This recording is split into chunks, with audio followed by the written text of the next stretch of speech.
लुंठी चलीछु दानव साजी केवल हत्या करी चलीछु युद्धर विभीषिकारे रक्त रंजित करी मनुष्य जानवर साजिछु केते आज युद्ध लगी विश्व हंत संत केते मार पणंत हेउछि रक्ताक्त पुणी केते जुगुतीर भजुछि इज्जत कुड़ कुड़ सबंक भितरु गोमुरी गोमुरी शुभुछि बंचिबा पई आपुर चित्कार। नमस्कार मु आपन को प्रिय होस्ट एंड दोस्त प्रणय कुमार साई न्यूज लक्ष्मी 7 नमस्ते दर्शक आपन को मु स्वागत करछि।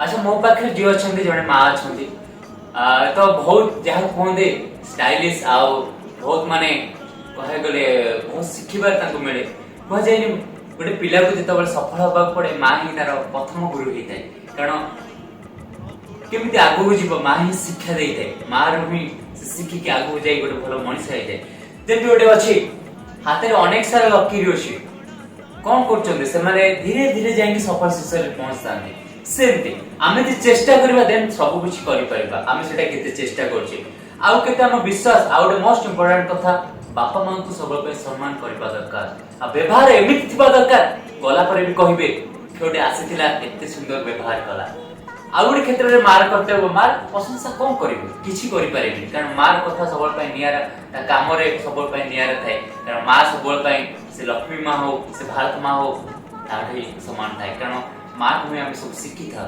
आ गोटे शिक्षा रोचे अवदान साहित्य प्रति जो लेखा लिखुंट जो गल्प हो कविता हो जहाँ भी लिखुंट से बाहर दुनिया आड़े घर काम साड़े निजे कर्म क्षेत्र में भी खाई भी गोटे समय दे पारछन लेखा प्रति जहाँ कि भारतीय साहित्य जो लुचि लुचि जाउछि आनिया बंचई रखा गोटे अवदान दे बाहर दुनिया जो बुलती किसी शिखी था जो आस खाता पेन धरी बस पड़ते से आरंभ हो जाए अनेक शिक्षा आम तो मैडम को सहित आज कथा साहित्य विषय विषय किसी कथा पचारि बुझा केमिति से लिखुंट केमिति आगू जाऊँगी जमी गोटे गछ थाए छोट रू बड़ होता है सुंदर सुंदर फल फली थाए सुंदर लगे भी लोक मैंने बसंती से बुलती सब किसी करती से गछटा सुखी जाए पाख किए जाते सेमती गोटे राइटर जो लेखे मैगजीन बही विभिन्न बही पढ़ा दरकार कारण से गोटे शिक्षा थाए गोटे मेसेज थाए जहाँ आगे बढ़ी आम जापर मुझे मैगजीन सब पढ़े से शिक्षा मिले कारण बही ही आमको आगू बढ़ाई प्रेरणा मिलता है। चलो मैडम को स्वागत करबा। मैडम नमस्कार न्यूज लक्ष्मी 7 नमस्ते दर्शक आपन को स्वागत आपन परिचय प्लीज रखंतु।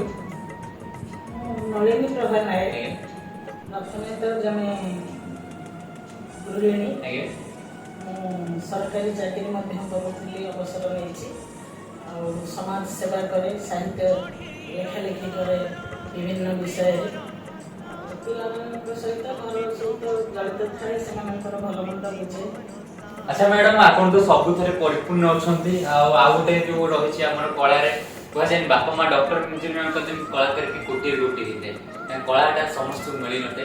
अच्छा हम दर्शक मान को आपनकर किछि लेखार गीत गाई सुना मो जेतु गीत कविता लिखे मो निज कविता को मो किछि स्वर दे के निजे गाए गोटे सेतु को दे सुनाचे छोटा खीरा अपुछा कथा पढ़िने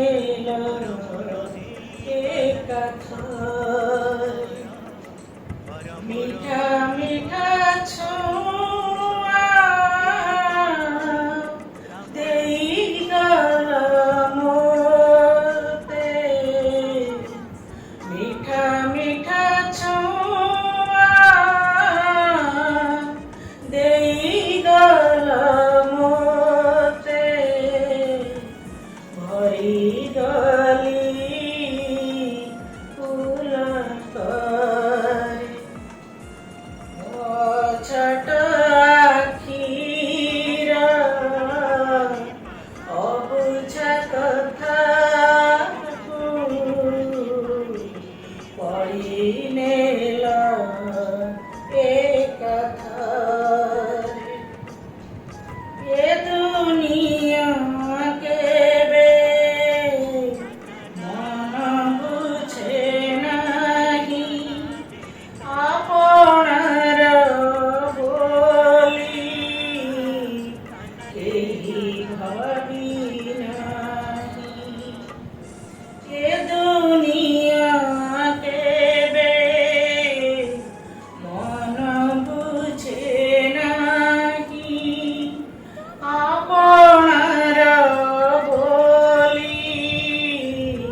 आखिलु हबी जीचे जाए आखिलु हबी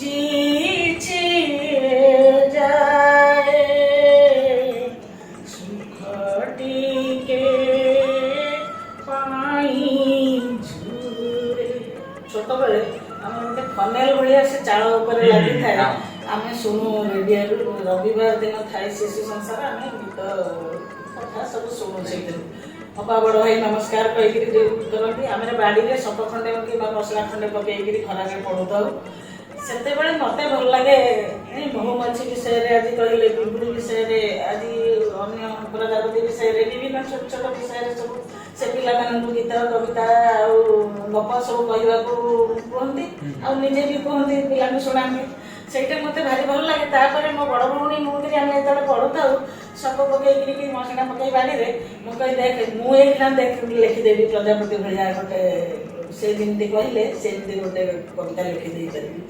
ସେ ଲେଖେ ମୁଁ ବି ଲେଖେ। ସେଇ ଦିନରୁ ମୁଁ ଭାବୁଛି ବୋଧେ ସେଇ ଆପଣ ମ୍ୟାଡମ ତ ଅନେକ ସାରା ବହି କାଢି ସାରିଛନ୍ତି ଆଉ ବହି ବି ତା ବିଷୟରେ ବହି ବିଷୟରେ କଣ କଣ ଟିକେ କାଢିଛନ୍ତି ତା ବିଷୟରେ କିଛିଟା ମେସେଜ ଦେବା ପାଇଁ ମୁଁ ପ୍ରକୃତରେ ବିଭିନ୍ନ ବିଷୟରେ ଲେଖାଲେଖି କରିଛି। ଭଲ ଷ୍ଟୋରି ଆପଣ ଲେଖିଛନ୍ତି ଛୁଆଙ୍କ ଶିକ୍ଷା ପାଇଁ। ହଁ ମୁଁ ଛୋଟ ପିଲାମାନଙ୍କ ପାଇଁ କାରଣ ଅନେକ ସମୟରେ ଆମମାନଙ୍କର ଧାରଣା ଥାଏ ଅନେକ ଲୋକଙ୍କର ଯେ ପିଲାମାନଙ୍କ ପାଇଁ ଯେଉଁଗୁଡ଼ିକ ଲେଖା ହୁଏ ସେଗୁଡ଼ିକ ସାଧାରଣତଃ ଗୋଟେ ତଳିଆ ଶ୍ରେଣୀର ମାନେ ନିମ୍ନମାନର ବୋଲି ତାକୁ ଧରନ୍ତି କିନ୍ତୁ ପ୍ରକୃତରେ ଗୋଟେ ଶିଶୁ ସାହିତ୍ୟ ରଚନା କରିବାଟା ବେଶୀ କଷ୍ଟକର କାରଣ ଗୋଟେ ଶିଶୁର ମନୋବୃତ୍ତିକୁ ବୁଝି ତାର ମାନସିକ ଅବସ୍ଥାକୁ ହୃଦୟଙ୍ଗମ କରି ତା ବୁଝିପାରିଲା ଭଳି ଅବସ୍ଥାକୁ ନେଇକରି ଆମକୁ ସେଇଭଳି ହେଇକରି ଯାଇକି ଲେଖିବାକୁ ପଡ଼େ। ଶିଶୁମାନଙ୍କ ପାଇଁ ମୁଁ ବହୁତ ଗପ କବିତା ଲୋକକଥା ଏମିତି ବିଭିନ୍ନ ପ୍ରକାର ଲେଖିଛି ନାଟକ ଏମିତି ସବୁ ଲେଖିଛି। ତାଛଡ଼ା ମୁଁ ଆମର ବଡ଼ ମଣିଷଙ୍କ ପାଇଁ କବିତା ଲେଖେ ଛନ୍ଦବଦ୍ଧ କବିତା ମୁକ୍ତ ଛନ୍ଦର କବିତା ଗୀତି କବିତା ମଧ୍ୟ ଲେଖିଛି କବିତା ଉପରେ ଲେଖିଛି। ଗୀତି କବିତା ଯାହା ମୁଁ ଲେଖେ ତାକୁ ପ୍ରଫେସନାଲ ଆର୍ଟିଷ୍ଟ ନୁହେଁ ଗୀତ ବୋଲିଲା ବାଲା ନୁହେଁ ଗାୟିକା ନୁହେଁ କିନ୍ତୁ ମୁଁ ନିଜେ ସ୍ୱର ଦେଇକରି ମୋ ଗୀତକୁ ନିଜେ ସ୍ୱର ଦେଇ ନିଜେ ଗାଏ। ତାପରେ ଗପ ଲେଖେ ଗପ କେତେ ଗୁଡ଼ିଏ ବହି ବାହାରିଛି ଆଉ ଅନୁବାଦ କରିଛି ବଙ୍ଗଳାରୁ ଅନୁବାଦ କରିଛି ମୋର ମଧ୍ୟ ସ୍ନାତକୋତ୍ତର ସମୟରେ ବଙ୍ଗଳା ବହିରୁ ଅନୁବାଦ କରି ସ୍ପେଶାଲ ପେପର ଥିଲା ସେଇଥିରୁ ମୁଁ ଅନୁବାଦ ବି ବହୁତ କରିଛି ସୁନୀଲ ଗଙ୍ଗୋପାଧ୍ୟାୟଙ୍କର ଶରତଚନ୍ଦ୍ରଙ୍କର ଏମିତି ବହୁତ ଗପ ଗୁଡ଼ିଏ ଅନୁବାଦ କରିଛି ପାଲି ସାହିତ୍ୟକୁ ବି ଅନୁବାଦ କରିଛି ଆଉ ମୁଁ ଲଳିତ ନିବନ୍ଧ ମଧ୍ୟ ଲେଖେ ବିଭିନ୍ନ ବିଷୟରେ ଯାହା ଲେଖା ଆଗକୁ କେମିତି ଜାରି ରଖିବା? ହଁ ଲେଖା ଥରେ ମୁଁ ଭାବୁଛି ବିଭିନ୍ନ ପାରିପାର୍ଶ୍ୱିକ ଅବସ୍ଥା ନେଇ କାହିଁକିନା ମୋ ଉପରେ ଯେହେତୁ ଆମର ଜଣେ ମୋ ହଜବେଣ୍ଡ ମୋ ସ୍ୱାମୀ ଜଣେ ଡାକ୍ତର ଜଣେ ପିଲାମାନେ ବି ଡାକ୍ତର ବି ତେଣୁକରି ଆମର ଘରେ ସାଧାରଣତଃ ଆମ ଉପରେ ଟିକେ ବେଶୀ ନିର୍ଭର କରନ୍ତି ସାଧାରଣ ଭାବରେ ଏଇଟା ତ ସ୍ୱାଭାବିକ କଥା। ତା ଛଡ଼ା ଆମର 4-5 ଜଣ ବୁଢ଼ାବୁଢ଼ୀ ଥିଲେ ଯିଏକି ମୋ ଉପରେ ନିର୍ଭର କରୁଥିଲେ ମୋ ବାପା ବୋଉ ମୋ ଶାଶୁ ଶ୍ୱଶୁର ଆଉ ଠାକୁମା 2 ଜଣ ଥିଲେ ବି ମୋ ସ୍ୱାମୀଙ୍କର ବୁଢ଼ୀମା 2 ଜଣ ଯେଉଁମାନେ କି ସମସ୍ତେ ମୋ ଉପରେ ନିର୍ଭର କରୁଥିଲେ ମୁଁ ଆଉ ସେମାନଙ୍କୁ ଏଡ଼ି ଏ ବାବଦରେ ବେଶୀ ବହିପତ୍ର ବାହାର କରିବା କି ଇଏ କରିବା ଏମିତି ଯେତେବେଳେ ଟିକେ ବେଳ ମିଳେ ଯେହେତୁ ରୁଚି ଥିଲା ଲେଖି ଲେଖି ପକେଇକି ଇଏ କରେ କିନ୍ତୁ ବହିପତ୍ର ବହୁତ ଡେରିରେ ଟିକେ ବାହାର କଲି ଆଉ ସେମାନେ ସବୁ ଗଲା ପରେ ଏବେ ପିଲାମାନଙ୍କର ତ ଦାୟିତ୍ୱ ରହିଛି ନିଶ୍ଚୟ କରୁଛି ତାରି ଭିତରେ ଯେତେବେଳେ ସମୟ ମିଳୁଛି କାହିଁକିନା ସେଇଟା ଗୋଟେ କ'ଣ ଟାଣି ହେଇଯାଏ କେମିତି ମଣିଷ ଆପେ ଆପେ ଯେତେବେଳେ ନିଜର ରୁଚି ଅଛି କେତେବେଳେ ବେଳ ମିଳିଲା ତ କେଉଁଠି ବହି ରୋଷେଇ ଘରେ ହଉ କେଉଁଠି ବସିଛି ହଉ ଖାଇଲା ବେଳେ ହଉ ଯାହା ହେଲେ ଗୋଟେ ଟିକେ ଖୋଲିକି ବହି ପକାଇବାକୁ ଇଚ୍ଛା ହୁଏ ଟିକେ ବିଶ୍ରାମ ନେଲା ବେଳେ ଯାହା ହେଲେ ବି ପଢ଼ିକି ଲେଖିବାକୁ ଇଚ୍ଛା ହୁଏ ସେଥିପାଇଁ ପଢ଼ାପଢ଼ି ବି ଅଧିକ ଟିକେ କରିବାକୁ ପଡ଼େ। ଆଉ ଏ ପଢ଼ାପଢ଼ିର ଅଭ୍ୟାସ ମୋର ପିଲାବେଳୁ ଥିଲା କାହିଁକି ମୋ ବାପା ଜଣେ ଆଦର୍ଶ ଶିକ୍ଷାବିତ୍ ଥିଲେ ଯିଏକି ତାଙ୍କର କାମ ହେଉଛି କେବଳ କାମ ଥିଲା ପଢ଼ିବା ଆଉ ପଢ଼େଇବା ଆଉ ଖାଆନ୍ତି ସବୁବେଳେ ଟକଳା ଲଗେଇ ଖାଆନ୍ତି। ଯିଏ ଆସିଲେ ପାଖକୁ ତାକୁ ଖାଇବାକୁ ଦିଅନ୍ତି, ତାଙ୍କର ସେତିକିରେ ଭାରି ଖୁସି ଥିଲା। ଆଉ ଆମ ପାଖରେ ଗଦା ଗଦା ବହି ଆଣିକି ଘରେ ଗଦଉଥିଲେ। ନିଜେ ଯେହେତୁ ସବୁବେଳେ ପଢ଼ୁଥିଲେ ବହି ଆଣିକି ସବୁବେଳେ ଗଦଉଥିଲେ। ପ୍ରଥମେ ମୁଁ ଠକୁଥିଲି, ମାନେ ଆଦୌ ଟିକେ ଗଡ଼େଇ ଦେଇକିରି କି ନ ପଢ଼େଇକିରି ଯେତେବେଳେ ବାପାଙ୍କୁ କହିଦେଉଥିଲି ହଁ ପଢ଼ି ଦେଇଛି ବୋଲି। କିନ୍ତୁ ଯେତେବେଳେ ବାରମ୍ବାର ବାପାଙ୍କ ସେବା ବଦଳରେ କୋଶ୍ଚିନ୍ କରନ୍ତି, ତାପରେ ମୋର ଗୋଟେ ଏମିତି ଅଭ୍ୟାସରେ ବି ପଡ଼ିଗଲା। ଆମେ ପଢ଼ିବୁ ବହୁତ ପଢ଼ୁ, ଯେହେତୁ ମୁଁ ଭାବୁଛି ବୋଧେ ସେଇଥିରୁ ପଢ଼ୁ ପଢ଼ୁ ବି ଲେଖିବାକୁ ଇଚ୍ଛା ହେଇଛି, ଯାହାକି ଆଗକୁ ଆପଣଙ୍କୁ ଗୋଟେ ଭଲ ଲେଖକ ପରିଚୟ ଦେଇପାରିଛି। ବହୁତ ସୁନ୍ଦର କଥା। ଆଚ୍ଛା ମ୍ୟାଡାମ, ଆପଣଙ୍କର ତ ଅନେକ ସାରା ଆମେ କବିତା ଦେଖୁଛୁ, ମାଗାଜିନ୍ ବିଭିନ୍ନ ବହି ବାହାରିଛନ୍ତି। ଆମର ଯୋଉ ଦର୍ଶକ ବନ୍ଧୁ ମାନେ ଅଛନ୍ତି ତାଙ୍କୁ ଆପଣ କିଛି କବିତା ଶୁଣିବା ପାଇଁ ଅନୁରୋଧ। ଆମର ଯୋଉ ଏବେ ରୁଷିଆ ୟୁକ୍ରେନର ଯୋଉ ଯୁଦ୍ଧ ଚାଲିଛି, ଏତେ ଦିନ ଧରିକି ଭୟାବହ ଯୁଦ୍ଧ, ଅନେକ କ୍ଷୟକ୍ଷତି ହେଲାଣି, କିନ୍ତୁ କେହି କା ଅହଂରୁ ଓହରୁ ନାହାନ୍ତି। ସେଇଟା ଟିକେ ଅନେକ ସମୟରେ ମୋତେ ବାଧେବି, କାହିଁକିନା ଆମେ ତ ମଣିଷ ନା, ଯାହା ବି ପାଖରେ ଅସୁବିଧା ସୁବିଧା ଯାହା ଦେଖିଲେ ବି ଆମ ମନକୁ ଛୁଏଁ। ସେ ଯୁଦ୍ଧରେ ଯେହେତୁ ଏତେ ଘନ ଯୁଦ୍ଧ ପରେ ବି କେହି କା ଅହଂକାରରୁ ଓହରୁ ନାହାନ୍ତି, ସେଇଟା ମୋତେ ବହୁତ ବାଧେ ଭାରି କରି କିଛି କାଲି ପରଦିନ ଲେଖିଥିଲି କିଛି, ସେ ଦି ଚାରି ଧାଡ଼ି ଶୁଣାଉଛି। ସେଇଥିରୁ ଯୁଦ୍ଧର ଘନ ଘଟାକୁ ନେଇ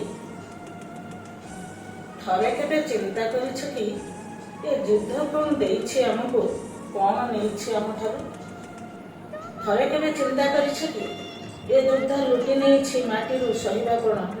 ଏ ଯୁଦ୍ଧ ଛଡ଼େଇ ନେଇଛି ମାର ଛାତିରୁ କଅଁଳ ଶିଶୁର କ୍ରନ୍ଦନ, ଭରି ଦେଇଛି ଶୁଷ୍କ ନିସ୍ପନ୍ଦ ଆଖିରେ ତାହାର ଭରା ଶ୍ରାବଣ। ଆକାଶରୁ ଲୁଟିଛି ନିରୀହ ନୀରବତାର ଚିହ୍ନ, ଗର୍ଜିଛି ତୋକୁ ପବନ, ଭରିଛି ପବନର ଛାତିରେ ଆଜି ତୀବ୍ର ବାରୁଦର ଗନ୍ଧ। ମଣିଷ ହରେଇଛି ମଣିଷ ପଣିଆ, ଚାରିଆଡ଼େ ଖାଲି ମର୍ମନ୍ତୁଦ ଆର୍ତ୍ତନାଦ।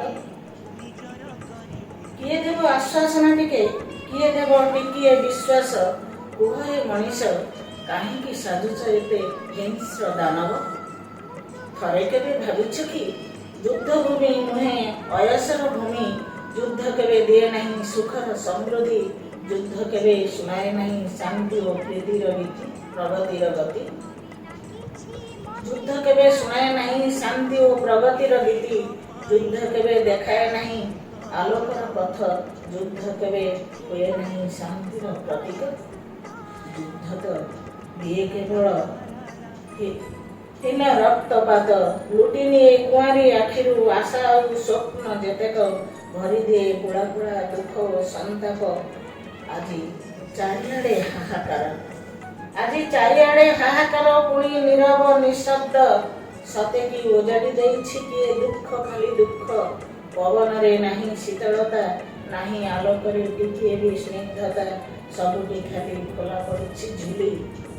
ଅହଙ୍କାରର ଗାରିମାରେ ମଣିଷ ପଡ଼ୁଛି ଉଛୁଳି, ନିଃସ୍ୱ କାଙ୍ଗାଳ ହେବା ପାଲଟି ଯାଇଛି ଯେମିତି ଲକ୍ଷ୍ୟ ଉଦ୍ଦେଶ୍ୟ। ଆମେ ଲୁଣ୍ଠି ଚାଲିଛୁ, ଦାନବ ସାଜି କେବଳ ହତ୍ୟା କରି ଚାଲିଛୁ, ଯୁଦ୍ଧର ବିଭୀଷିକାରେ ରକ୍ତ ରଞ୍ଜିତ କରି ମଣିଷକୁ ଜାନୁଆର ସାଜିଛୁ। କେତେ ଆଜି ଯୁଦ୍ଧ ଲାଗି ବିଶ୍ୱ ହନ୍ତସନ୍ତ, କେତେ ମାର ପଣତ ହେଉଛି ରକ୍ତାକ୍ତ, ପୁଣି କେତେ ଯୁବତୀର ହଜୁଛି ଇଜ୍ଜତ।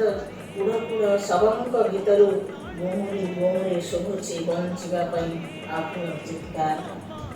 ବହୁତ ସୁନ୍ଦର କବିତା ଥିଲା, ଯାହାକି ଆମକୁ ଦର୍ଶାଉଛି ସେଇ ଭାରତର କାହାଣୀ, ସେଇ ମାର ଦୁଃଖ ଯେତେବେଳେ କାର୍ଗିଲ ଯୁଦ୍ଧ ହୋଇଥିଲା, ଆଉ ସେଇ ନାରୀ ଯେତେବେଳେ ଆଜି ଅତ୍ୟାଚାର ଅନାଚାର ହଉଛି, ତାପରେ ଯେତେବେଳେ ଆମକୁ ଶିକ୍ଷା ଦଉଛି ଆମେ କେମିତି ଗୋଟେ ଭଲ ମଣିଷ ହବା। ମୁଁ କହି ରଖିଛି, ଆମେ ଯଦି ଚେଷ୍ଟା କରିବା ତାହେଲେ ରାମଙ୍କୁ ଦେଖିବା, ଶ୍ରବଣ କୁମାର ଦେଖିବା ହେଇପାରିବାନି, କିନ୍ତୁ 100 to 50% ହେଇପାରିବା। ଦେନ୍ ଚେଷ୍ଟା କେତେ କରୁଛେ। ଏ ଦୁନିଆରେ ଏମିତି କିଛି କାମ ନାହିଁ ଯାହାକି ଆମେ ନ କରିପାରିବା। ଆମେ କାହିଁ ନ ଚାହିଁଲେ ସୁଭାଷ ଚନ୍ଦ୍ର ବୋଷ ନ ହେଇପାରିବା, ଆମେ କାହିଁ ନ ଚାହିଁଲେ ଗୋଟେ ଭଲ ମଣିଷ ନ ହେଇପାରିବା।